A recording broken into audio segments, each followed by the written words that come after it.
Hey D&D people, my name's Alex. I make gaming content here on YouTube with my friends, and I've spent the last year or so writing and testing a D&D campaign book, a Ravenloft book. And it's out now, it's on DM's Guild, and I want to tell you guys about it. There's another trailer on the channel already, there's a link to it somewhere up there. And I wanted to make this video as well, just to talk about it and explain more of it. So the book is called The Price of a Life. It is a 5th edition Ravenloft campaign book, and my sort of elevator pitch for the campaign is if you liked this book, Curse of Strahd, which most people did, I think you'll probably like mine. This was the biggest inspiration for me. So yeah, if you're a player and this sounds interesting to you, I'm going to stop you right here, take this video, send it to your DM, let them decide if they want to run it. I think it's a campaign that very much benefits from knowing almost nothing about it going into it, and I'm going to talk about it more, so send this to your DM if you don't ever DM. Alright, Dungeon Masters. Now that it's just us, let's talk a little more about it. So, if you have this book, Van Richten's Guide to Ravenloft, you'll be familiar with a domain called Lemordia. Basically, Lemordia is to Frankenstein what Barovia is to Dracula, right? It's a less magical setting than what most of us are used to in 5th edition D&D, but it totally works. If you're a longtime veteran Ravenloft lore nerd, then you'll probably know that in this book they made a lot of changes to Lemordia and its lore and its story. I know nobody likes retcons, but I think it's a change for the better. I think it works. An important part of that rewrite is that the two main, most important NPCs are gay, lesbians. If that's a problem for you, then yeah, f*** off. So, the book is over 90 pages of stuff with a ton of content packed into it, so now I'm just going to list through and go over everything that's in the book. First thing you get is some expansion on the official lore of Lemordia. The new stuff is good, but there's only 6 pages of it. So I made a couple more pages of history, culture, geography, etc., that sort of thing.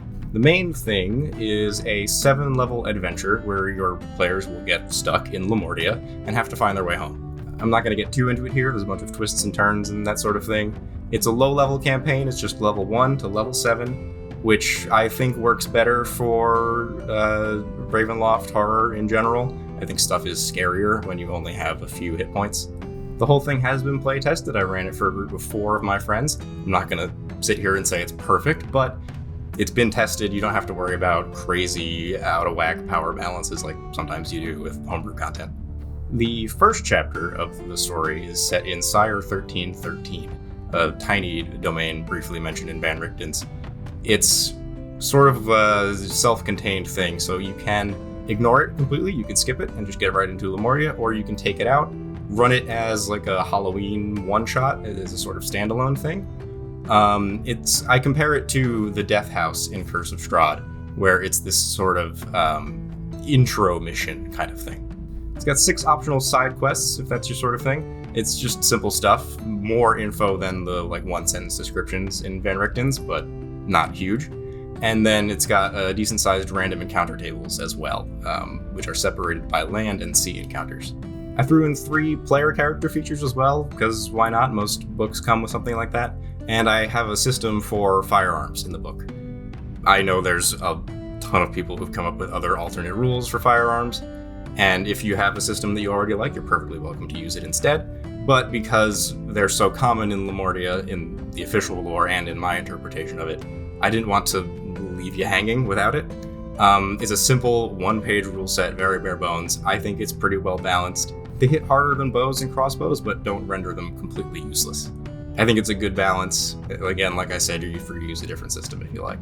We got monsters, obviously. No good D&D campaign book would be complete without a few new monsters.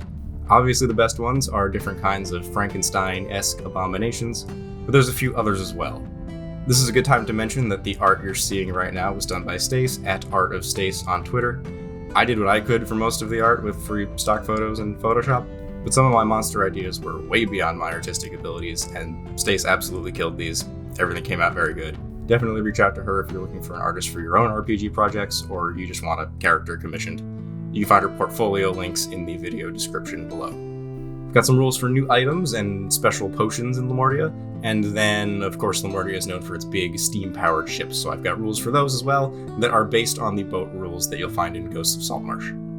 On the cover art, as well as a few other pages throughout, my friends Katie and Meg very kindly cosplayed as Viktra and Elise, the two main NPCs of the setting, and I did the photography and editing to make them look like D&D paintings, essentially. Definitely go follow them as well. They stream on Twitch all the time. Links are in the description. And that's just about everything. The Price of a Life is now up on DM's Guild. You can buy it. The link is in the description. It's only a couple of bucks. I really hope you like it. I'd very much appreciate any likes, subs, shares, all that stuff. My friends and I are still pretty new to this whole RPG creator space, so every little thing counts for us. I'll be down in the comments answering any questions. Check out our other content if you got the time, and that's about it. Thanks for watching, and take it easy. Peace.